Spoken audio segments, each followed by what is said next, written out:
She was the most photographed woman on the planet, the most loved, the most hunted, and the most misunderstood. Princess Diana lived her entire life in front of a world that thought it knew her. But behind the palace walls, behind the cameras, behind those carefully arranged smiles, there was a woman quietly making decisions that would outlast her life, outlast the headlines, and outlast everything the royal family ever tried to control. When Diana died on August 31st, 1997, the world simply stopped. People who had never met her wept openly in the streets.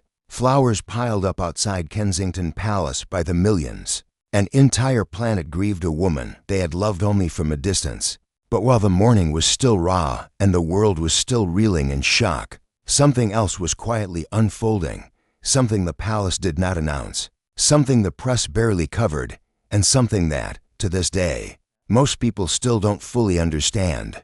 Diana left a will, and what was inside that will, who she chose, what she gave, and what she withheld, tells a story far more powerful than any royal biography ever written. It reveals what she truly believed, who she truly trusted, and what kind of mother she really was when the cameras were finally, permanently, switched off. So before you assume you already know this story, stay right here, because the truth about Diana's fortune is far more emotional, far more complicated, and far more human than you ever imagined. There's a photograph of Diana that most people have seen, but very few have truly looked at. She is sitting alone on a bench in front of the Taj Mahal, one of the most romantic monuments in the world, and she is completely, heartbreakingly alone.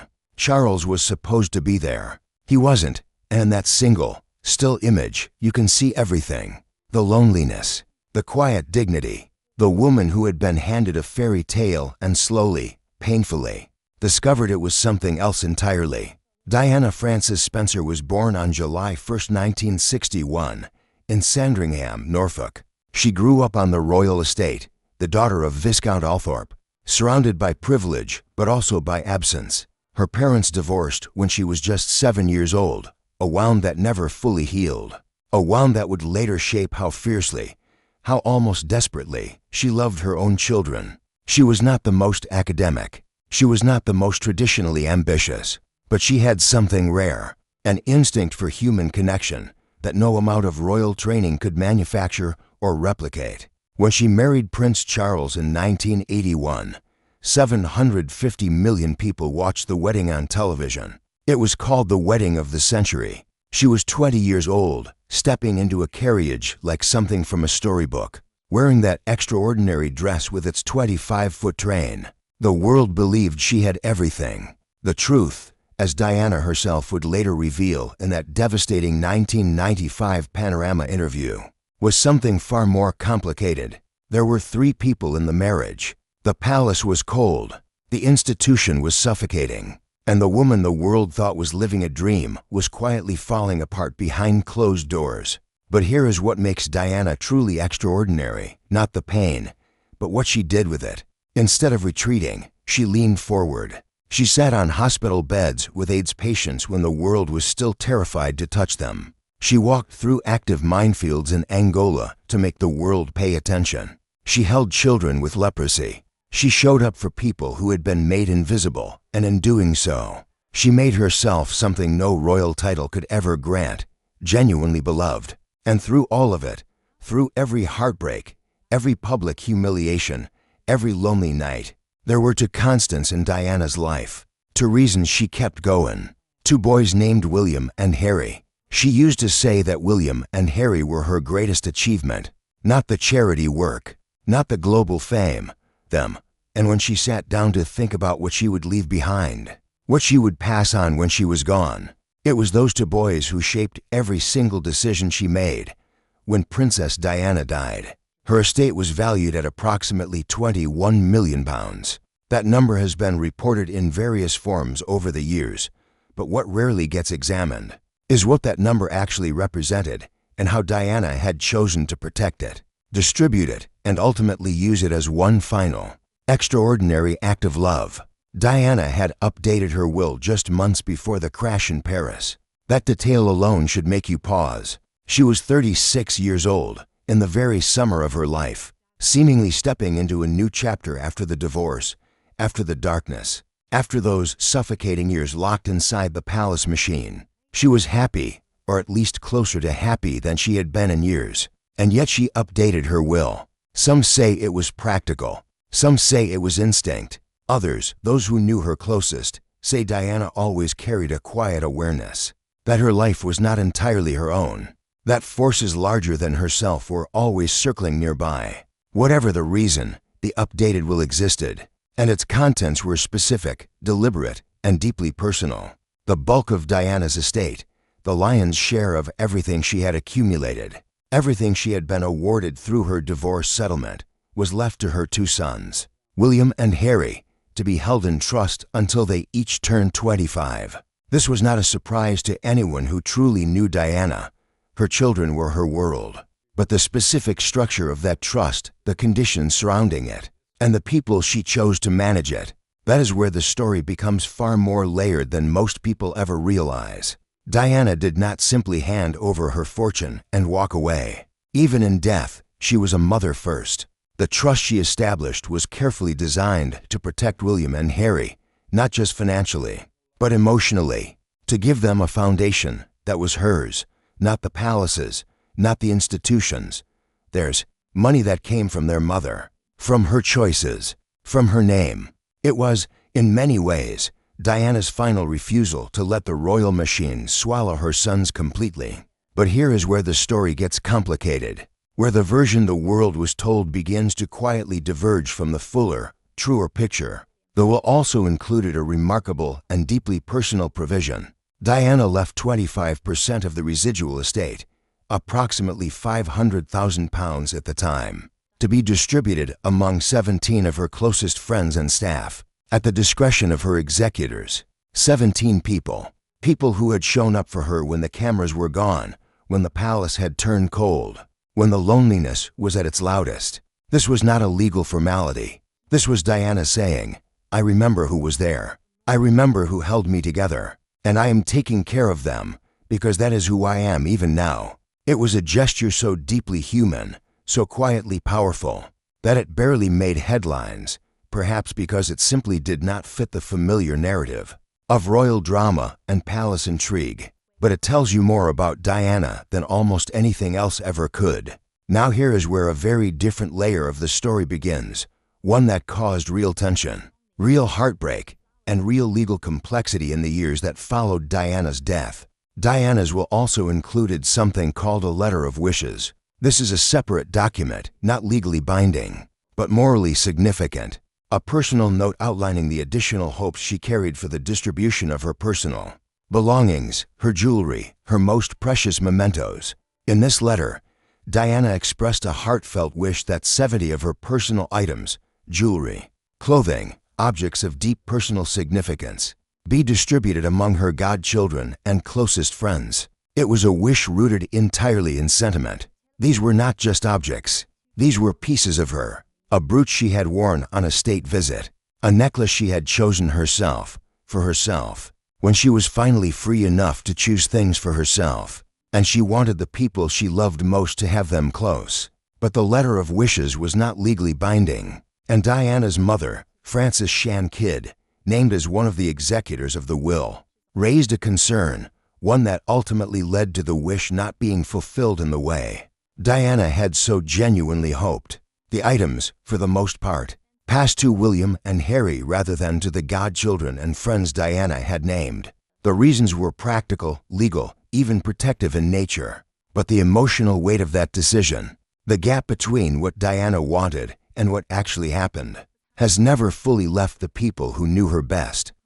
This is the part of the story that rarely makes it into the documentaries, the part that gets quietly set aside in favor of the grander narratives of royal succession and palace politics. But it matters because it reveals something painfully true about the gap between a person's deepest wishes and the world's ability to truly honor them. Diana was a woman who spent her entire adult life having her words managed, her image controlled, her voice filtered through institutions that did not always have her best interests at heart. And even in death, that same pattern found a way to quietly reassert itself.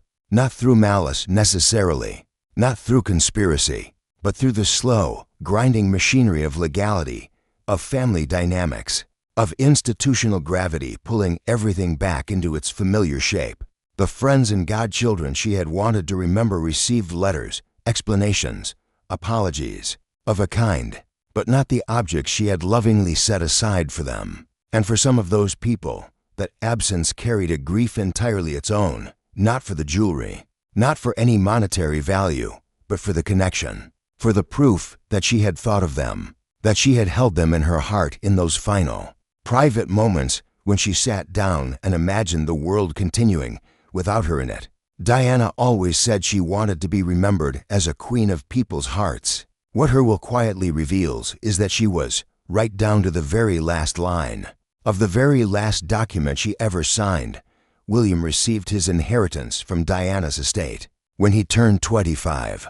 In 2007, by that point, the money had grown, carefully managed, quietly invested, shielded from the kind of relentless public scrutiny that always follows royal finances. He was already a young man navigating one of the most complicated positions on earth, heir to the throne, son of the most beloved woman in modern history, and someone who had watched his mother be slowly devoured by the very institution he was being trained to one day lead. What did that inheritance truly mean to him? The financial advisors can give you numbers, but the people closest to William have described something far more complex, a deep, private emotional weight that came with receiving his mother's money. This was not palace money. This was not royal grant money or Duchy of Cornwall income. This was Diana's, earned through her divorce settlement, built through her public work, her personal sacrifices, her refusal to disappear quietly when the palace had made very clear it would have preferred her to do exactly that.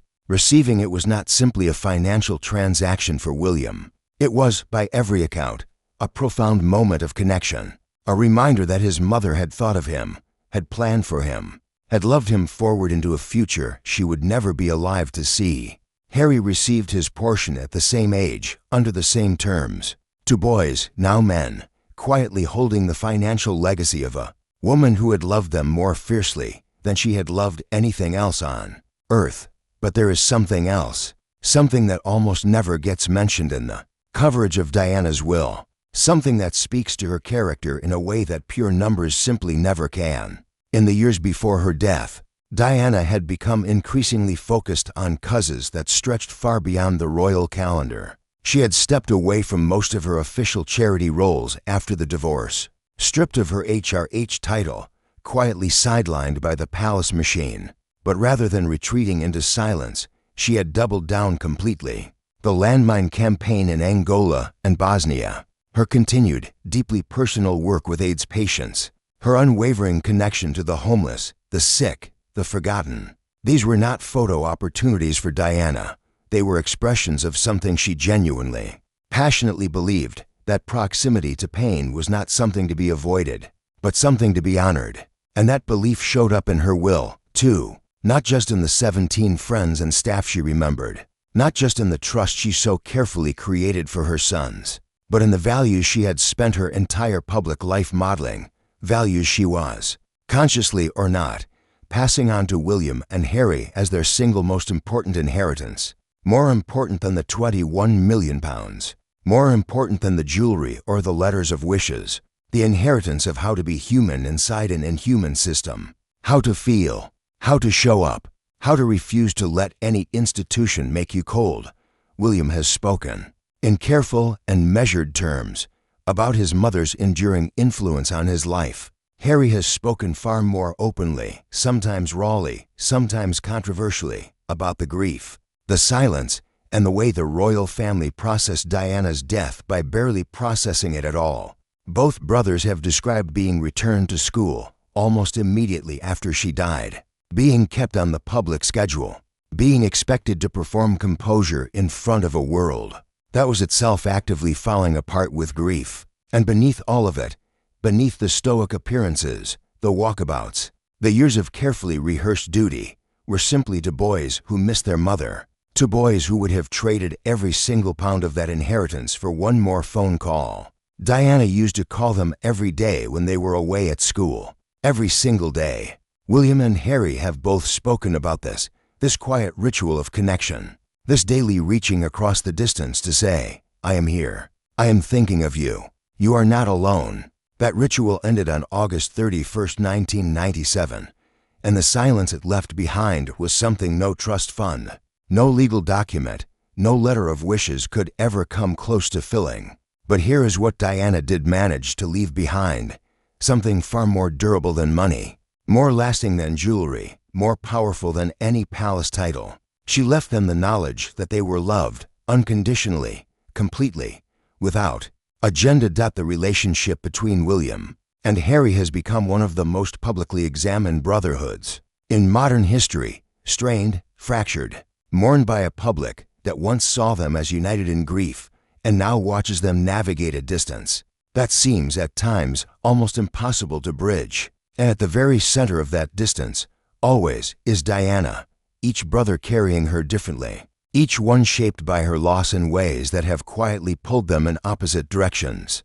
William, the future king, channeling her compassion into the carefully structured work of the monarchy. Harry, the spare, channeling her defiance into a very public break from the institution that, in his own words, failed her. Both of them right, in their own way. Both of them still grieving. Diana's fortune, the £21 million, the letter of wishes, the trust, the 17 friends. The jewelry is one powerful piece of the story, but the larger inheritance is this ongoing, complicated, deeply human story of two sons trying to make sense of a mother they lost far too soon, in a world that never once allowed them to grieve privately, inside an institution that asked them to keep walking, keep waving, keep performing, even when their hearts were completely and utterly broken. Diana knew that institution. She had lived inside it. It had broken her, and she had rebuilt herself outside it, and she had done everything in her power to make sure her boys would carry something that institution could never touch. Her love, her memory, her values, her truth. Princess Diana left William and Harry far more than money. She left them a blueprint for how to be human, how to feel deeply, love fiercely, and refuse to let any system, no matter how powerful, turn you into something cold and distant and afraid of your own heart. Her fortune, her will, her letter of wishes, these are not just legal documents. They are the last love letter of a woman who knew her time was limited and spent every remaining moment of it making sure the people she loved would feel her presence long, long after she was gone. And maybe that is the most powerful thing about Diana's story. Not the palace, not the titles, not even the tragedy of how she died, but the fact that she lived so fully, loved so completely, and left behind a legacy that continues to shape the world through her sons, through her cousins, through the millions of people who still feel, somehow, that they lost someone they personally knew. If this story moved you, if it reminded you of someone you love, or made you quietly think about what you are leaving behind, share it. Talk about it. Because Diana's greatest wish was never to be forgotten. And as long as we keep telling her story, the real story, the full story, the deeply human story, she never will be.